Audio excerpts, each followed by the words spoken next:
our brain seeks coherence.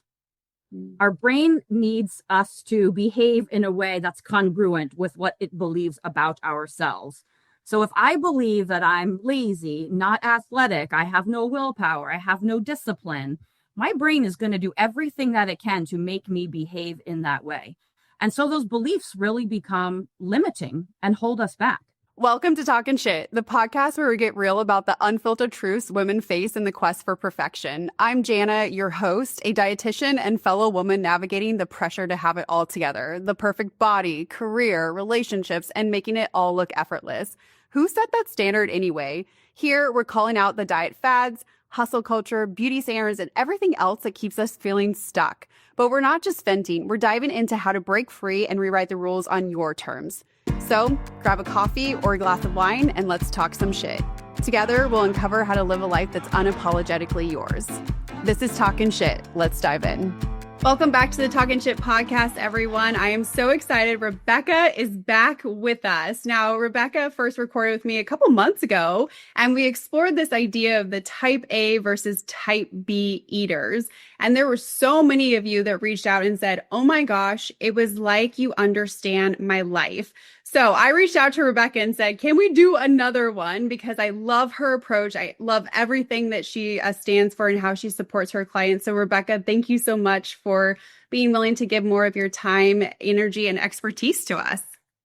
Thanks so much for having me back. I really enjoyed our last conversation, and I'm looking forward to today and hopefully bringing more wisdom and insights to your clients.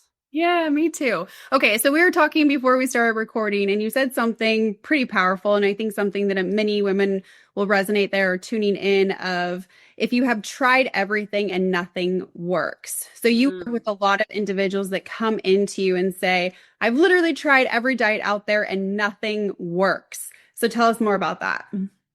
Ready to lose weight, feel in control around food, and build a lifestyle that actually lasts? The Healthy Body Collective is my monthly coaching community where you get expert guidance from me, Jana, live coaching, real accountability, and a supportive group of women who actually get it. You can click the link in the show notes to join now. See you inside. Yeah. So my area of expertise, as I shared last time, is really about sustainable weight loss. And so I tend to get the clients who have tried everything. I'm like the last resort.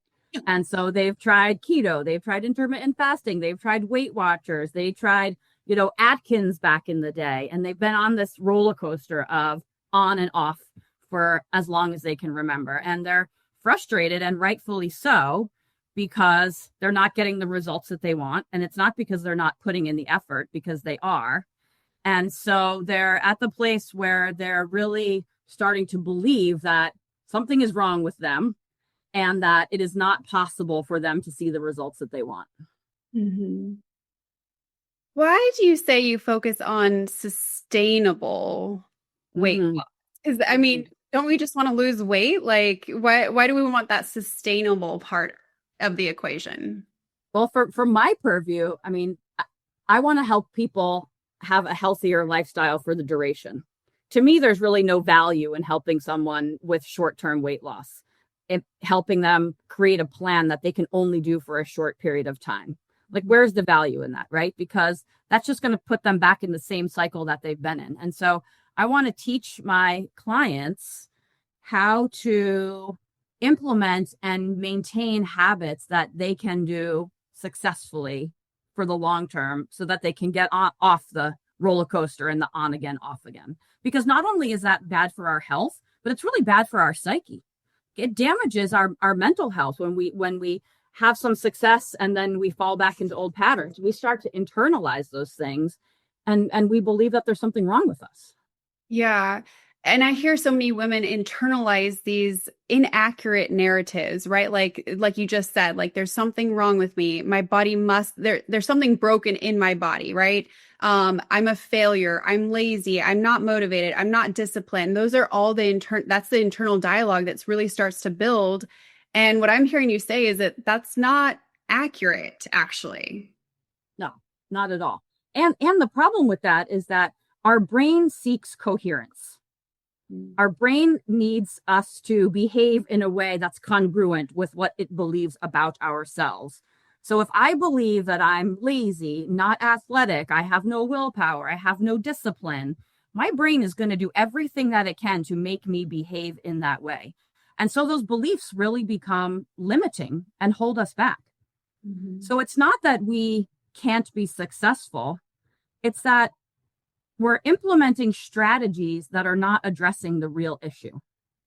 So for someone that's like struggled with their weight the majority of their life, which I recently read a stat that most women spend at least 17 years trying to change their body. And I thought, actually, I think that's pretty low. Just based on some of the women that I've worked with, they've said for 20, 30, 40 years, I've been trying to lose the weight or look this way or whatnot.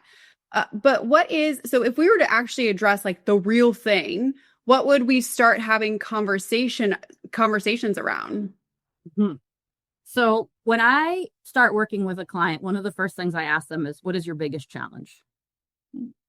So some of the things that they say to me are, I'm lazy, I have no willpower, I have no discipline, I'm addicted to food, I have cravings for unhealthy foods, I have a lot of food noise, I live alone and it's not worth it to cook for myself, I have a family and they don't want to eat how I want to eat, I eat portions that are in excess of my needs, I don't meal plan, I mindlessly eat, I boredom eat, I emotionally eat, all these things.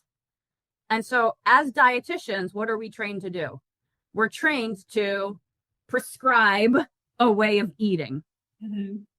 And that is not going to work, because if those are the things that we're facing, that those are our challenges, no meal plan, no new diet, no new exercise routine, no supplement is going to help us long term, because it would be like breaking your ankle and putting a cast on your arm and wondering why your ankle is not getting better. You're not addressing the real underlying challenge. And that's why people continue to struggle. And so it's not a personal failing. It's not that they're weak. It's not that they're undisciplined. It's not that they don't have willpower. It's that they're not employing the right strategy for their unique challenge. Yes. I say this often. Most people nowadays know that an apple is a healthier option than a bag of chips. And I believe that most women in particular know that, right? Like, actually, if you have spent years dieting, you probably know how to calorie count better than I do. And so I don't want to give you information that you already know. That's so dismissive of you as a person. So we have to get to the root cause, because yes, you might know that and you should reach for an apple versus a bag of chips if you're trying to lose weight. But if you are emotionally eating, we actually have to deal with that versus the food. Is that what I'm hearing then?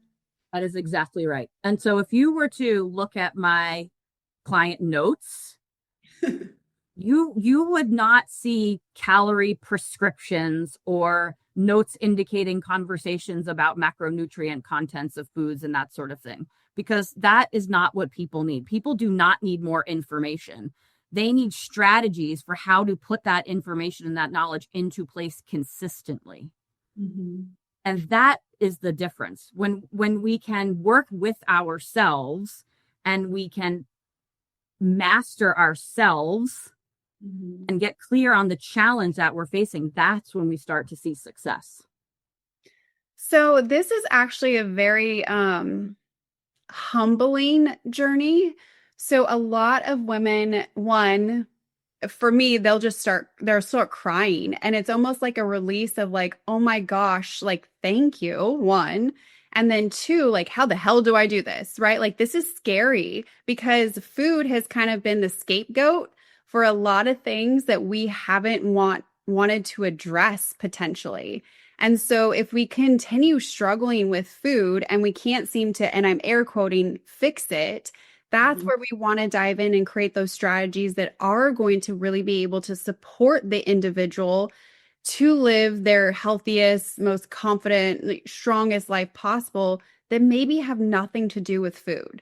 So, like, can you give me an example of one of those things where you're not telling them, oh, you should eat this or do that, but you're helping create those strategies for that sustainable weight loss? Mm-hmm. So I have an example that just happened recently. So one of the exercises that I often have my clients do is to map their habit loops. So every habit that we do follows a specific pattern. There's a cue that drives the behavior, and then there's the reward. So our brains like habit because it saves energy, right? Like if we had to think about every action that we did all the time, like we wouldn't survive because it would take an inordinate amount of energy. And so our brain automates things so we can do things easier and more efficiently. And when we engage in a behavior that produces instant gratification, our brain produces dopamine. And dopamine people often think of as the feel-good hormone. But what dopamine does is it actually reinforces learning and commits behavior to memory. So for example, I'm feeling sad. I eat chocolate cake. I feel better. So next time I'm sad, my brain's going to say, oh, feeling sad, eat cake, feel better, right? And this becomes our pattern. And then we get into this like mindless eating cycle. So how do we break that cycle? Curiosity. It's not about telling myself, well, next time I feel sad, I'm not going to eat the cake, or I shouldn't eat the cake, or now I ate the cake and I'm going to beat myself up about eating the cake, because that gets into this power struggle where part of me wants the cake, but part of me doesn't, right? But if we can use curiosity to naturally pay attention, what we realize is the cake isn't really making me feel better, or maybe a bite or two of cake is all I need. And so when we start practicing that curiosity, we will naturally start to shift our behavior. So I had an experience. I had a client recently who was practicing mapping her habit loops. And she was sitting on the couch watching TV, bored, flipping through the channels. And she decided, oh, I'm going to go find a snack. And so she goes in the kitchen and she decides to make some popcorn. And she's like paying attention to how she's eating the popcorn. And she gets partway through eating the popcorn and she realizes, I've had my fill. Like I'm satisfied. I don't really want to eat the rest. And she put the popcorn back. Now, in the past, what she would have done is eaten the whole bag and then beat herself up about the fact that she ate the whole bag, right? Because she was trying to force herself to change. But by using curiosity, she was able to realize, I'm actually quite satisfied now. And then there was like no power struggle. And so when we're getting into like boredom eating, like that's one of the best things we can do. It's just to start paying attention to what's going on. And we'll naturally start to change. But that's a practice. And it's something we have to commit to practice. And it's not about being successful or not, or pass, fail. It's about just being willing to pay attention and be curious. I love that because it brings in not only curiosity, but it brings in intentionality and awareness and probably some compassion in it process too. And often I tell my clients, like, I don't need you to change the habit. I just need you to become aware of it at this point, right? Because we're not aware of what those habits are, or even what that, say, trigger is that gets us to do a certain thing. And so by mapping those habits, now you become aware and then you get to choose versus it be your default. Correct. Choice is powerful. Correct. And a lot easier because it's much easier to do something you want to do rather than something you feel like you should do. Right. Which then we get into like the emotions of like guilt and shame. And anytime those are present, they're like that behavior is not going to change. Correct. And what do guilt and shame often do? Makes us feel bad. So what do? We eat to feel better. Yep. Right? Yeah. And then we're back in that cycle. Yeah. So now we've moved to the choice aspect. Now, is there a general, like, could we say how long that usually takes, or like, are you able, like, so one of the pushbacks that people will share with me of like, this is so much slower than like, well, I want to lose weight now. I want to like, and I'm like, I certainly understand, but would you rather spend 17 years or 6 months? You know? Like, I mean, from a time perspective, let's take a look at that. But like, how do you respond with like when there's urgency or when there's concern for health, or right? Like there's so many variables that go into our weight and our desire to change our weight. But how do you kind of quantify that for the individual? Well, what they've done up to this point isn't working. Right? And yes, like what actually feels worse? I think it feels worse to have some success and then revert back to your old patterns. Yeah. And so if the choice is, I'll give you a meal plan and you can lose 10 pounds in the next 2 months, and then you'll regain it and probably more, or you can spend 6 months or a year working on skills that are going to not only help you lose weight, but it's going to help you maintain the healthier weight for the duration. And it's going to be naturally easy for you to make choices that align with your long-term goals instead of being on this power struggle of I'm on, I'm off, I'm guilty, I'm shameful, all of the mental stuff that comes with that. Mm-hmm. I mean, it seems like the choice is clear. Yeah. There's more work up front, yes, but the rewards are a lot greater. And not only are the rewards greater, but the rewards are actually what people are seeking. Because when I also, so as I mentioned, 95% of my clients find me because they want to lose weight, right? If you look at my website, it's all about weight loss. And if they dial up on the Google, weight loss near me, they're going to find me. And so that's what gets them in the door. But when I ask them what it is that they want, they rarely say weight loss. They say things like, I want a better relationship with food. I want to feel more in control of my eating. I want to be more intentional with my eating. I want to be able to enjoy a piece of cake or some ice cream or some chips without feeling guilty and shameful about it. Like, that's really what people want. The number on the scale and like what they see in the mirror is kind of like the icing on the cake, but it's not really the primary motivator. Mm-hmm. So I will say, Rebecca, like this is very counterculture. What can I say? I'm radical. Like, so there has to be, I'm assuming just because I experienced the same thing, but there has to be, I remember one of my coaching clients, we're around like a year and a half right now, and she's done fantastic. Like, she's just literally recreated her life. It's so beautiful to see. But she told me, she goes, Jana, this is such a hard sale. Like, what I thought I needed was nothing close to what I actually needed. And so it's especially when you have like, outside pressures too, like your doctor tells you like, oh, well, just lose weight and it will fix everything. Or you have a parent. I mean, for women, typically it's the mother figure that's like, oh, are you going to eat that? Like there's so much generational trauma, frankly, that goes into the eating experience. So how do you like convince someone that this is actually the like path to freedom? So number one is they have to get clear on what it is they want. Because again, it's not just about weight loss. It's about being the type of person that you want to be and having the kind of life that you want to lead. And those things are very different. And so oftentimes people don't really think about that, right? Like if you ask somebody what it is they want, oftentimes they'll tell you what they don't want. I don't want to be tired anymore. I don't want to have a hard time getting up and down the stairs. I don't want to look in the mirror and not like what I see. I don't want to feel so guilty and ashamed about what I'm eating. But our brains can't think in terms of don't. For anyone who has kids who have told them not to slam the door, what do the kids do? They slam the door, right? You're like, don't slam the door. And they just keep slamming the door. If you want them to not slam the door, you have to say, please close the door quietly. Because our brain doesn't think in negatives. And so the first thing is, people have to spend some time thinking about like, what is it that I want for my life and what do I value and what's important to me? And they need to paint a picture of the future self that they desire.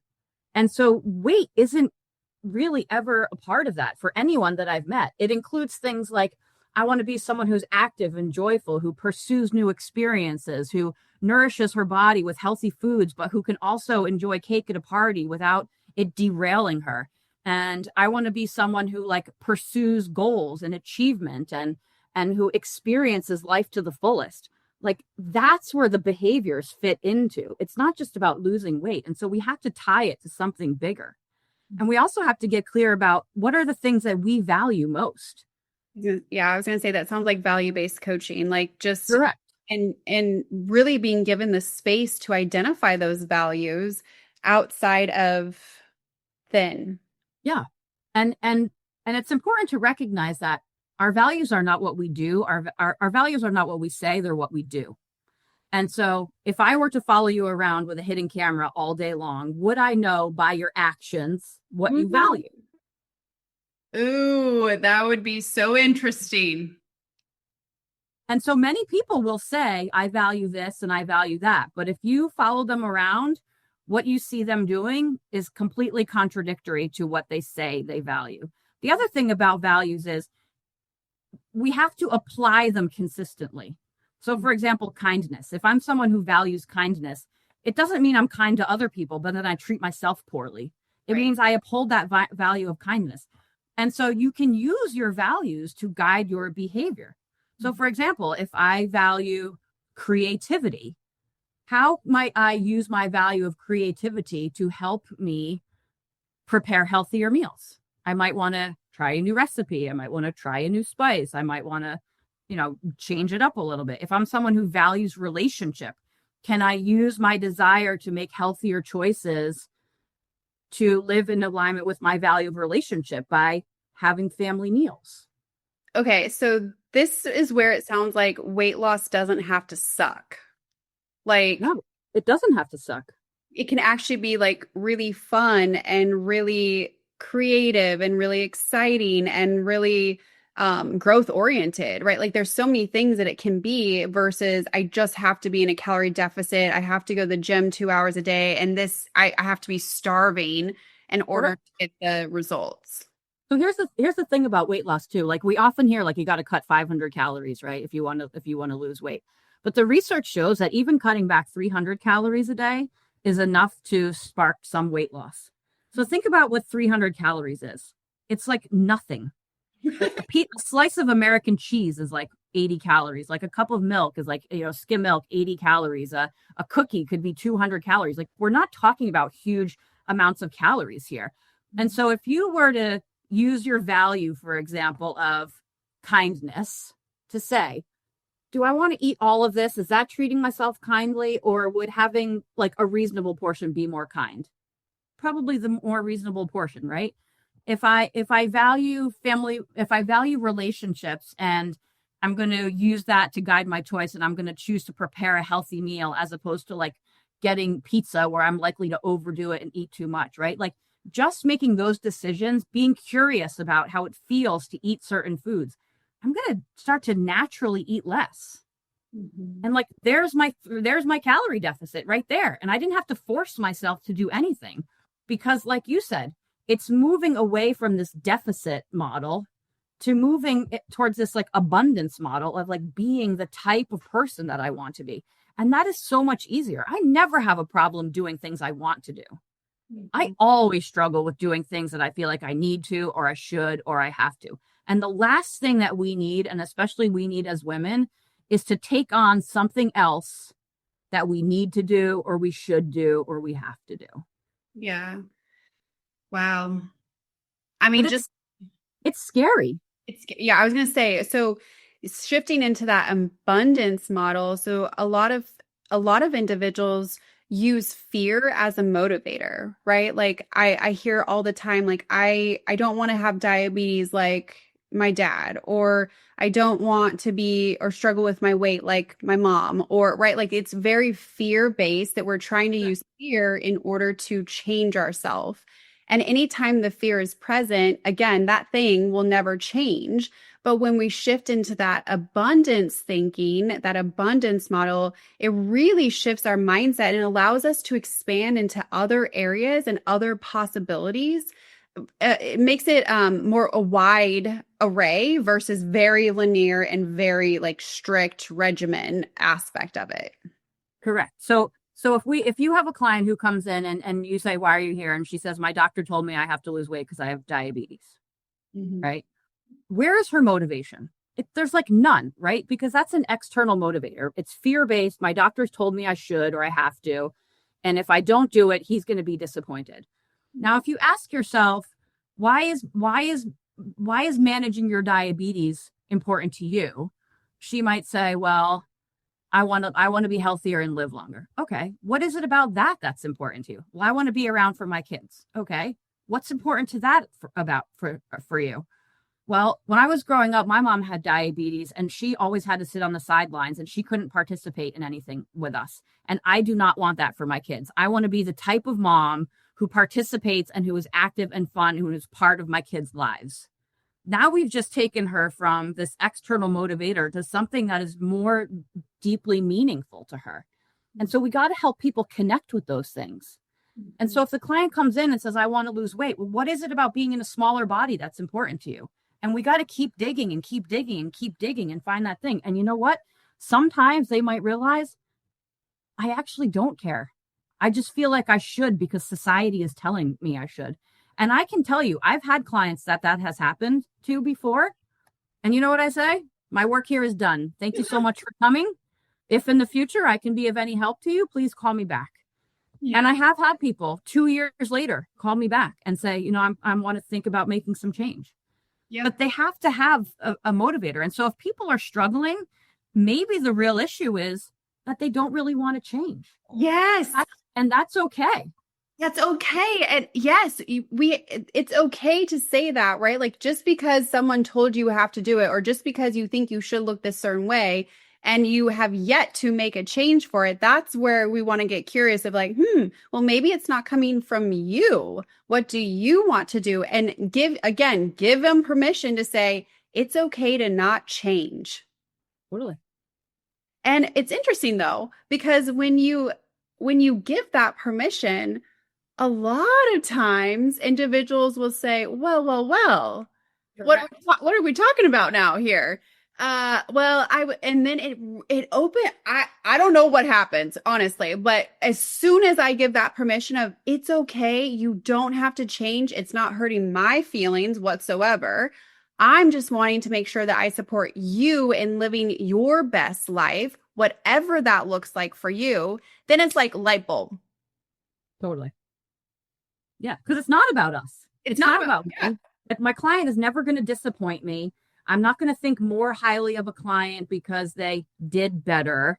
It's about them and what I can do to help them. And the permission thing is really interesting, especially like also when it comes to like what we choose to eat. Mm-hmm. I had this client who would frequently go to McDonald's for her kids because after dinner, after sports, they just like needed something quick. And so she would go to get the McDonald's for the kids and she would be like snacking on the fries, like as she was bringing the food home. And she had like a lot of guilt and shame about this, about the French fries. And so like after a couple of weeks of working together, we got to the point where like she wanted to be more intentional with her meal planning. And so I said to her, I would like you to include French fries in your plan. And like a week or so later, she comes back and she's like, you know what I realized? I don't even really like those fries. Right. And like this whole time she'd been struggling with like, I need to stop doing this because it's not healthy. And now I feel bad because I'm not doing it.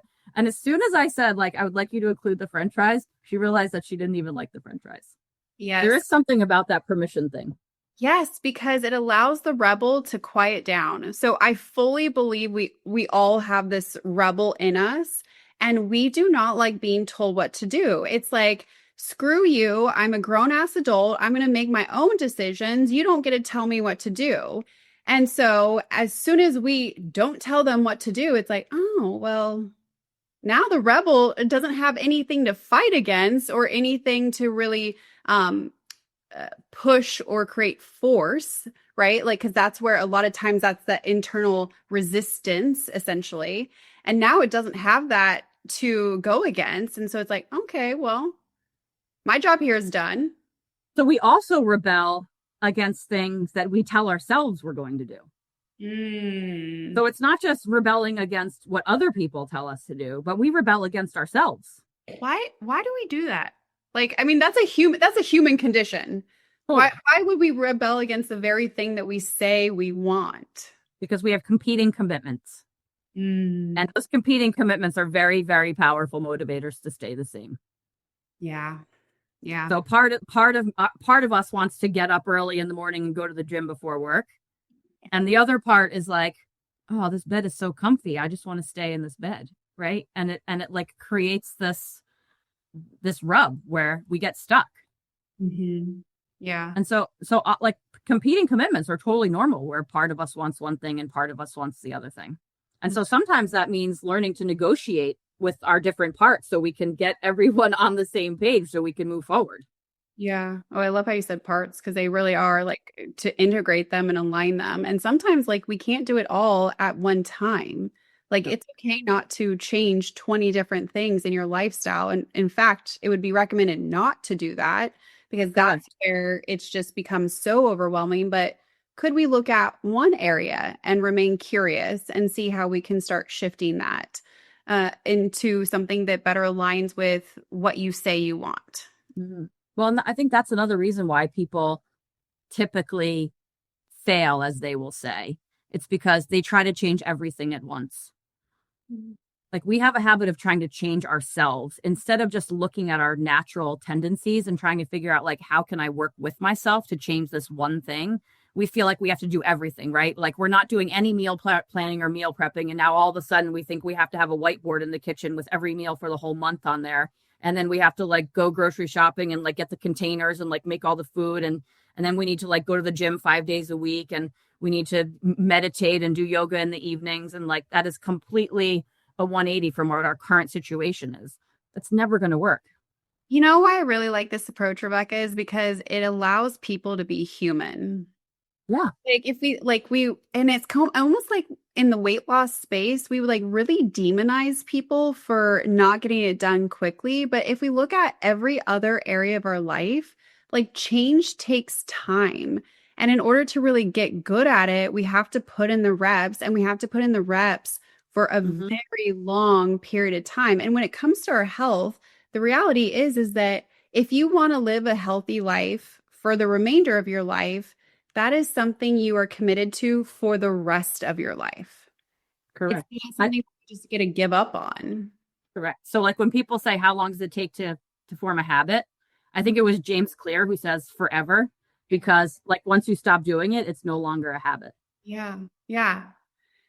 Yeah, man, it took me like almost 2 years to be a 5 o'clock, 5 in the morning person. It was just such a like there's things that in other areas like it can take like it's super easy, right? Like there's not as much resistance, but in other areas there might be more resistance. And so I just want to give people the grace and the compassion to figure it out, if you will, but not on a specific timeline because we don't know what that looks like because we don't know what life is going to throw at you either. Like there's so many different things that most people are like have on their plate, literally. And so it allows that, again, that space and that time and that curiosity to come in. Well, so when you think about sustainable change, it's all about consistency. And so one of the things I also talk to people about, and maybe I mentioned this last time, was striving for the B instead of the A. Mm-hmm. Right. So like on a regular old Tuesday where like life is easy and there's not a lot going on, like I might be able to, put in time at the gym and I might be able to like prepare an amazing meal, but like life is rarely like that. And so consistency does not mean rigidity. Consistency means being able to be flexible. And so oftentimes where people shoot themselves in the foot is they feel like I have to do it this way every day. Yeah. And that does not work. So if it's, I'm trying to move my body 30 or 60 minutes on a good day, maybe that means I can go to the gym before work for 60 minutes. But on other days, maybe that means I took a walk for 15 minutes in the morning and 15 minutes in the evening. And like, that was it. And that acts as like the bridge to get me to the next day where like, maybe I do have more time and energy, but we have to be flexible if we're going to be consistent. Yeah, and so that, man, so where my mind went as soon as you said that was you also have to make it okay to say this is good enough. Mm. So often it's like, well, I just did 10 minutes or I just had a good breakfast or I just, right? Like, and as soon as I hear the just, I'm like, you're not giving yourself credit for anything. And you're really negating what you actually did do. And so I will work with women to say, you get to define what is enough, which is also very powerful because most women come from the perspective of anything I do never feels good enough. Right. Like, because we're always striving, we're measuring success against the A. Yes. And against someone else's A too, not even your own A. Like it's always the comparison is like, who the freaks, like, Yeah. how did that even come into the equation? Like, that's not even your life. You don't even have those kids, like, Correct. who Yeah. knows? Yeah. So yeah, like for them to one, put blinders on and focus in on your own shit, right? Like versus everyone else's. And then Hmm. to be able to say that was good enough for you. Yeah. So helping people define, like, what does the A look like for you? Mm-hmm. What does the B look like for you? What does the C look like for you? Because over the course of the week, if we can get a mix of A's and B's and C's, like, we're probably averaging a B or a B minus, You're doing good. right? If Yeah. we're always striving for the A, but we can't hit that and we end up with F's half the time, now we're getting a C and we're actually doing worse. So we would be better off to have a little flexibility and strive for the B than striving for the A. Yeah.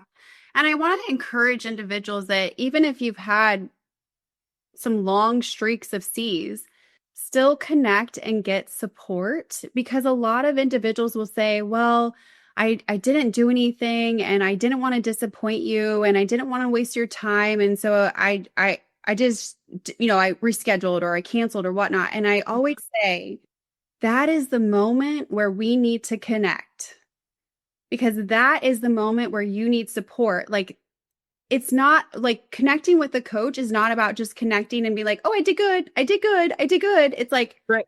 that's great. And we certainly want to celebrate that. And coaching, the space that's created is for what I call the valley of despair, right? Like Mm, we're working through, like, this is actually part of the emotional cycle of change. We're working through those moments so you don't like keep starting and stopping, starting and stopping. We want to work through that low point, if you will, and get you the support and the understanding to continue to push through and move it forward.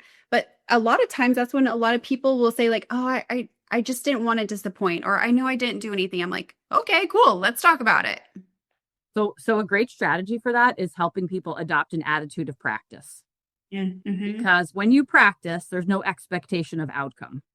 When you go to, softball practice as a kid or whatnot, you're there to learn, to try out some skills, to build mastery over the skill. You don't fail practice. Yeah. And so when we can adopt an attitude of practice when it comes to working towards new habits, it can be so helpful because working towards new habits is like taking the training wheels off the bike. It's hard at first. It's not going to be perfect. You've not done it before. You have to sort of figure it out. You're going to fall off, but then you get back on. But if you can adopt an attitude of practice and put on your hat of curiosity and look at, okay, I'm going to try this thing. I'm going to see how it works. How might I need to course correct? So easy example. I had a client tell me this week that she was going to go to the grocery store this weekend and plan 4 dinners for the week. Great. Good goal, right? So something might come up and maybe she only got 3, right? And what she's doing is adopting this attitude of practice. So she's going to try different things. Like maybe she'll prepare the vegetable in the morning so it's like halfway ready. Maybe she's going to like come home and like fully start the prep at night after work. And she's just trying out different things to see what works. And over time, she's going to figure out what's going to work for her. So it's not that she failed. It's just she hasn't figured out the right thing yet. Mm-hmm. So the attitude of practice can take so much pressure off of us. Yeah. Yeah. And I think as coaches, we can help people learn to tap into their strengths to gain momentum.